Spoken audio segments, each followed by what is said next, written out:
I thought I'd do a quick video showing how I bleach my day skulls, using the muntjac book I shot the other week.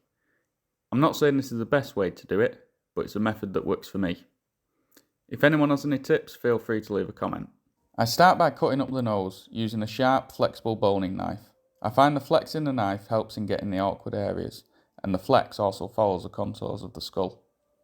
Once I get in a good run with the knife, I find the skin starts to peel off in large pieces.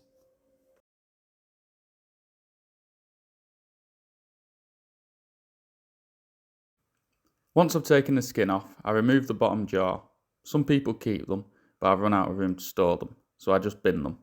I then score the meat to help the meat cook and fall off during the boil, and this is what it looks like before I end up boiling it.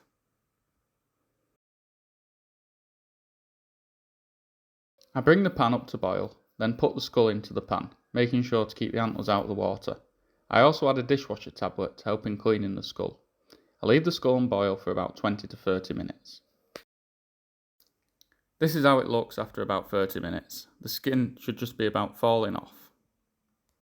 I remove the muntjac's teeth so I don't lose them. Then it's time for the worst part of the job, pressure washing the remaining skin off. I always be careful around the nose as it can easily break off if you're too rough. Once I'm done with the pressure washer, I start doing some finishing touches like removing the last remains of meat from the surface of the skull and inside the nasal cavity, being careful not to snap the tip of the nose. For the bleaching of the skull, I use 12% hydrogen peroxide cream. I find the cream is better than regular peroxide because you can get more of a full coverage of the skull and keep reapplying it to areas as it runs off.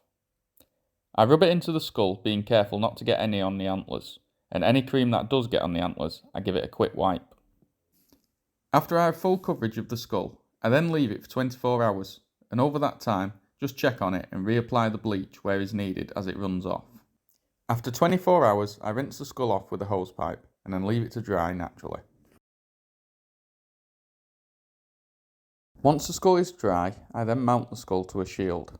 I drill a small pilot hole in the back of the skull and then glue the teeth back in place using epoxy glue, making sure to put the teeth in the correct way.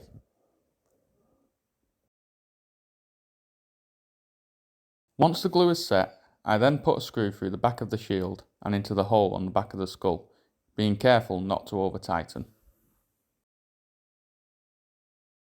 And this is the finished product. Thanks for watching, and if any of you have any different ways you mount and bleach your skulls, please leave a comment, and don't forget to like and subscribe.